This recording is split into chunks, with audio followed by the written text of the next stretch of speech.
now let's go to evidence B, no? Na malungkot ang mga OFW every time na birthday ni Ann. Birthday mo. Oh, birthday ko? Hindi ko yan, birthday mo. Yung... Oo. Uy, ano?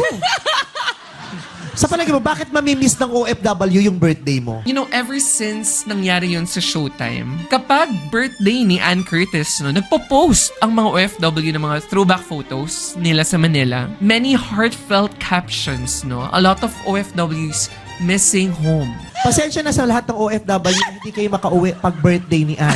And that is when you know. And that is when you know na this has become a national holiday. Kasi, aminin nyo man o hindi, but there is this collective awakening. Now, kapag naisip mo na birthday ni Ann Curtis, maisip mo yung kapamilya mong nasa ibang bansa. Alam ko naman playtime yung uuwi siya para sa birthday ko. I'm sure bibisita ka talaga sa family mo, no? Pero bago po ako Pumunta sa pamilya, ikaw muna. Nare-remember mo yung cousin mo sa abroad. Nare-remember mo yung tita mo sa Canada. Naalala mo yung kaibigan mo na random na master sa Australia after nyo mag-graduate, no? I'm able to bring you happiness dahil sa joke na yun pag birthday ko.